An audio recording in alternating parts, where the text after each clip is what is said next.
তিনটি পাত্রে খাবার খাওয়া ইসলাম আমাদের জন্য হারাম করে দিয়েছেন। আপনি এই তিনটি পাত্রে খাবার খেতেও পারবেন না, পানও করতে পারবেন না। এটা ইসলাম আপনার জন্য চিরন্তন হারাম করে দিয়েছেন।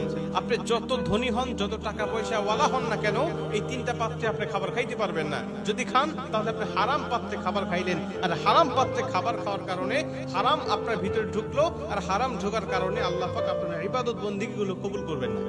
এক নম্বরে সহিহ বুখারীর 5426 নম্বর হাদিসের মধ্যে বলেন, প্রথম নম্বরে তোমরা স্বর্ণের পাত্রে খাবার খাইতে পারবে না, এমনকি পানও করতে পারবে না। হযরত হুযায়ফা ইবনে ইয়ামিন রাদিয়াল্লাহু তাআলা আনহু বলেন, রাসূল সাল্লাল্লাহু আলাইহি ওয়াসাল্লাম বলেছেন, তোমরা স্বর্ণের পাত্রে খাবে না, পান করবে না। কেন?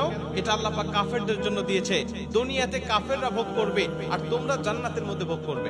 আল্লাহ কাফেরদের জন্য দুনিয়াটাকে জান্নাতের মধ্যে সুখ শান্তিময় করে দিয়েছেন। তারা এখানে যা ইচ্ছা তাই করবে, কিন্তু মুমিন হিসাবে এটা আমরা পারবো না, এটা আমরা করতে পারবো না। কারণ আল্লাহ পাক আমাদের জন্য কিয়ামতের ময়দানে কমপক্ষে 10টি পৃথিবীর সমান একটি করে জান্নাত রেখে দিয়েছে।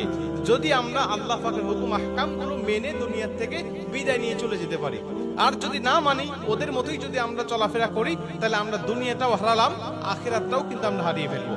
এজন্য আল্লাহ পাকের বক্তব্য, প্রথম নম্বরে আমরা খেতে পারবো না স্বর্ণের পাত্রে।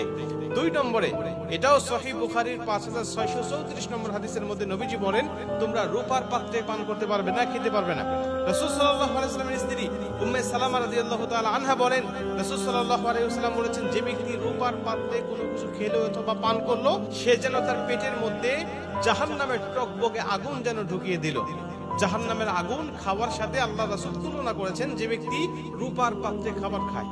আমরা অনেকেই কিন্তু শখ করে রূপার পাত্র তৈরি করি, এগুলো শোপিস হিসাবে অথবা বাচ্চাদেরকে খাওয়ানোর জন্য কিন্তু আমরা এগুলো বাসায় রাখি, বা এগুলো শখ করে আমরা ক্রয় করি। এগুলো আর করা যাবে না।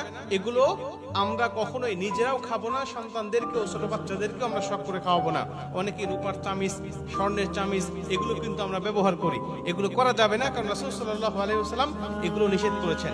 তিন নম্বরে নবীজি বলেন, এটা যদিও হালাল পাত্র হয়, যেটা তোমরা খাচ্ছ স্বাভাবিকভাবে, এটা হতে পারে কড়ির, হতে পারে মেলামাইনের, হতে পারে গ্লাসের, তুমি যে পাত্র খাচ্ছ, এই পাত্রটা যদি কোনো হারাম প্রাণী যদি মুখ দেয়, যেমন কুকুর, এটা মুখ দেওয়ার পরে তোমরা কমপক্ষে 7 বার ধৌত করতে হবে, এটা পবিত্র করতে হবে, তারপরে তোমরা সেখানে খেতে পারবে, পান করতে পারবে।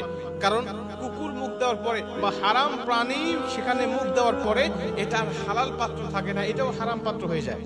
এজন্য এখান থেকে সম্পূর্ণভাবে পবিত্রতা অর্জন করার পরে, পবিত্র করার পরে আমরা সেই পাত্রে খেতে পারবো অথবা পান করতে পারবো। নচেত মুসলমান হিসাবে আমার ওই পাত্রে খাবার খাওয়া এবং পান করা আমার জন্য আল্লাহ পাক হারাম করে দিয়েছেন। এই তিনটা পাত্রে যদি আমরা খাবার থেকে বিরত রাখতে পারি, এই তিনটা পাত্রকে যদি আমরা অ্যাভয়েড করে চলতে পারি, আর